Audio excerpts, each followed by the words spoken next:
اللہ من الشیطان الرجیم بسم اللہ الرحمن الرحیم کیفا کیسے یہد اللہ کیسے ہدایت دے گا اللہ قومن ایسی قوم کو کفروا جنہوں نے کفر کیا بعد ایمانہم اپنے ایمان لانے کے بعد وشاہدوا اور حالانکہ گواہی دے چکے ان رسولہ کہ بے شک رسول حق ہے وجاءہم البینات اور ان کے پاس آ گئی واضح نشانیاں واللہ اور اللہ لا یہدی القوم الظالمین اللہ تعالیٰ ظالموں کو ہدایت نہیں دیتا۔ تو دیکھیں یہ جو آیت ہے ایک تو یہ ہے کہ یہ نجران سے جو وفد آیا تھا اور آپ کو پتا تھا یہ پتا ہے کہ 60 لوگوں کا یہ وفد تھا، 60 لوگوں پہ اوپر مشتمل یہ لوگ تھے۔ یہ نبی صلی اللہ علیہ وسلم کی خدمت میں حاضر ہوئے تھے اور اپنے عیسائی عقیدے کے بارے میں بحث مباحثہ انہوں نے کیا تھا۔ یہی ہم پڑھے ہیں شروع سے لے کے یہاں تک ابھی ہم نے پڑھا کہ انہی کے بارے میں تذکرہ ہو رہا ہے کہ وہ نبی صلی اللہ علیہ وسلم کے پاس آئے تھے، آپ صلی اللہ علیہ وسلم نے ان کے سوالات کے جواب دیے، آپ صلی اللہ علیہ وسلم نے بھی ان سے سوال کیے، انہوں نے بھی جواب دیے، ہر بات وہ آپ صلی اللہ علیہ وسلم کی مان گئے۔ لیکن عیسیٰ علیہ السلام کے بارے میں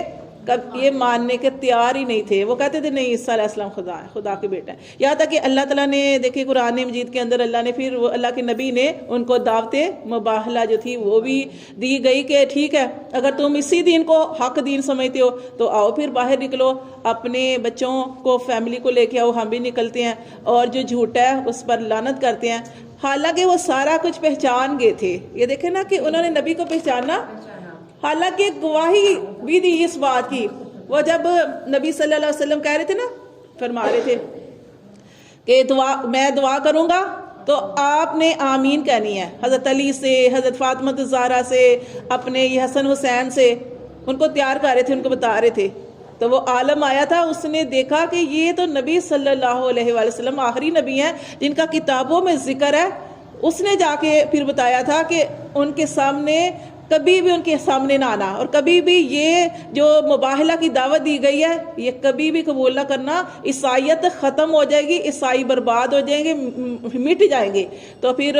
وہ اس چیز کو جانتے تھے، پہچانتے تھے نبی صلی اللہ علیہ وسلم ہے، لیکن پھر انہوں نے نہیں کیا تھا نا، پھر وہ انہوں نے جزیہ جو تھا وہ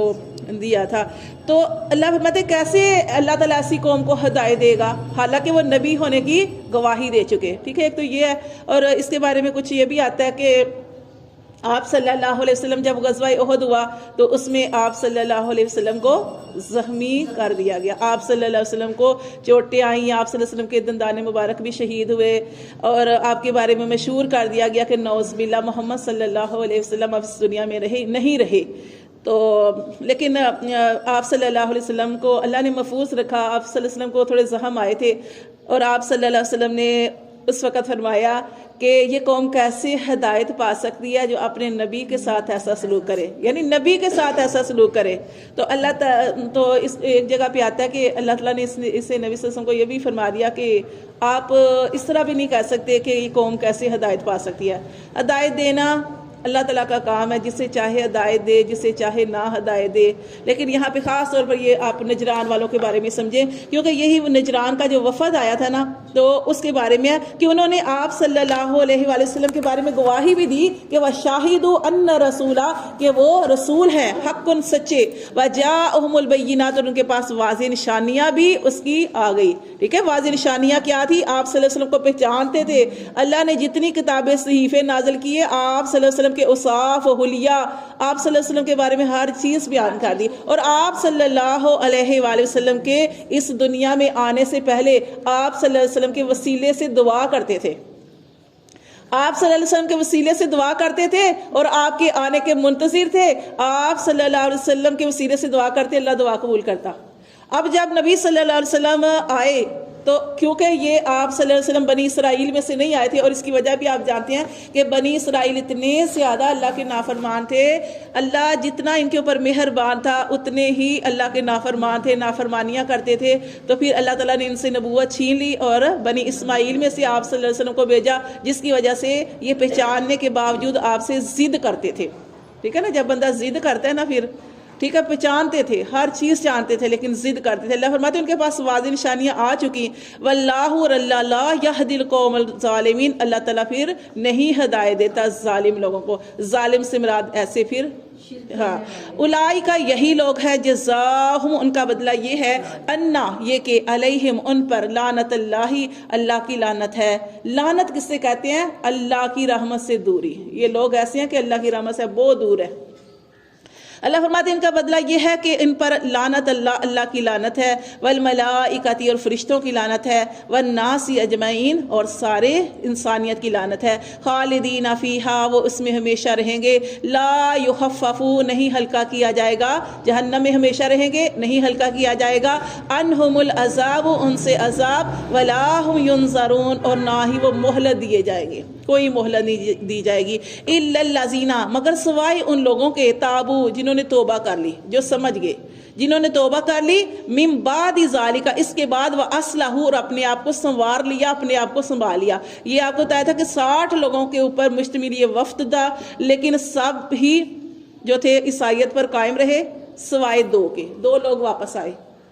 اور انہوں نے اسلام قبول، انہوں نے کہا کہ نہیں ہم نبی صلی اللہ علیہ وسلم کی گواہی دیتے ہیں۔ تو اللہ فرماتے ہیں مگر جو توبہ کر لے بعد اس کے اور اپنے آپ کو سنوار لے، فإن اللہ تو بے شک اللہ غفور الرحیم، بے شک اللہ بخشنے والا رحم کرنے والا ہے۔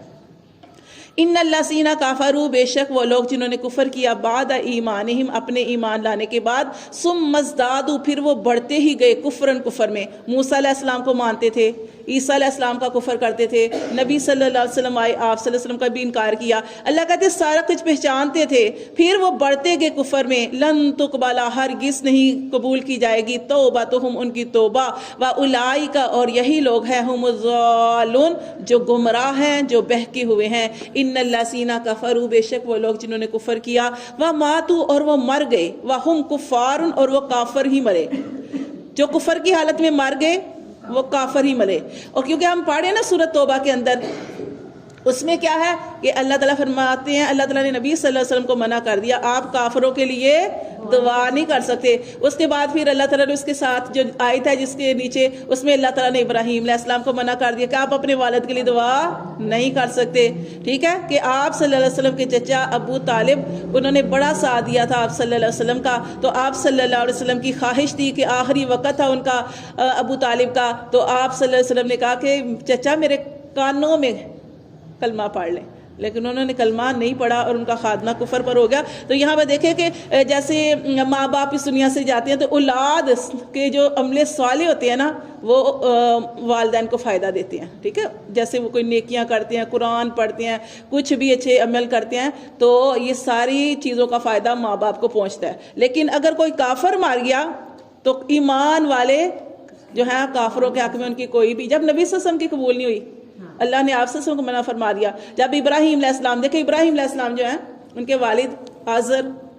ان کے بارے میں قرآن میں آتا ہے نا کہ انہوں نے وعدہ کیا تھا اپنے والد سے کہ میں آپ کے لیے بخشش کی دعا اللہ سے کرتا رہوں گا، لیکن اللہ تعالیٰ نے منع فرما دیا کہ آپ وہ بخشش کی دعا نہ کریں، وہ کافر ہے، اور کافروں کے حق میں کوئی بھی کسی مسلمان کی خواہ وہ نبی ہی ہے تو دعا جو ہے وہ قبول نہیں کی جائے گی۔ اسی طرح ان کے بارے میں روایت میں آتا ہے کہ قیامت والا دن ہوگا اور پھر اس وقت بھی حضرت ابراہیم علیہ السلام جو ہے اپنے والد کو دیکھیں گے،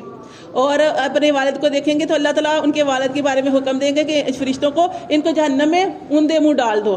ابراہیم علیہ السلام جب اپنے والد کو دیکھیں گے تو چونکہ ان کے تھے باپ، تو وہ کہیں گے کہ اللہ اس سے بڑی رسوائی کیا ہے کہ اللہ میرا باپ وہ جہنم میں جائے، تو لیکن اللہ تعالیٰ کو حکم ہے کہ نہیں، نبی کی دعا بھی کافر کے حق میں قبول نہیں ہو سکتی۔ تو پھر اللہ تعالیٰ جو ہے نا ابراہیم علیہ السلام کو کہیں گے کہ ابراہیم علیہ السلام اب اپنے پاؤں کی طرف دیکھو، تو جو ان کے والد ہوں گے نا اللہ تعالیٰ ان کو بجو کی شکل میں بنا دیں گے اور پھر ان کو جہنم میں ڈال دیا جائے گا، مطلب کہ اللہ معاف کرے کہ نہیں ان کی دعا بھی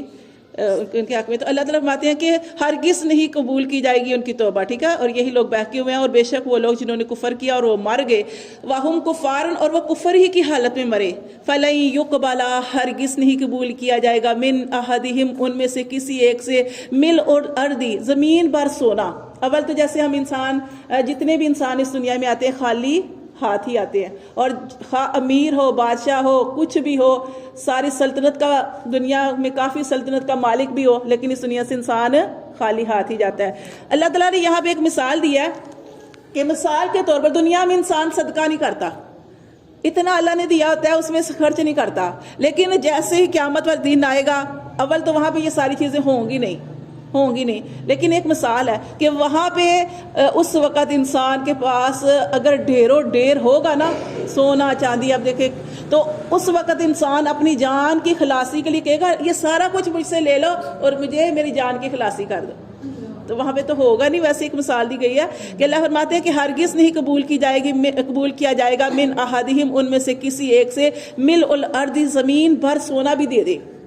ذہباً سونا، ولو وافتدی بھی، اور اپنی جان کی خلاصی کروانا چاہے تو سارا کچھ دے دے تو لیکن جان کی خلاصی نہیں ہو سکتی، اپنے اعمال کی جو بھی اس نے کی ہے اس کی سزا بھگتنی پڑے گی۔ اللہ فرماتے ہیں اولئک، یہی لوگ ہیں، لہم، ان کے لیے، عذاب علیم، دردناک عذاب ہے، وما لہم، اور نہیں ان کے لیے، من ناصرین، ان کا کوئی مددگار بھی نہیں ہوگا۔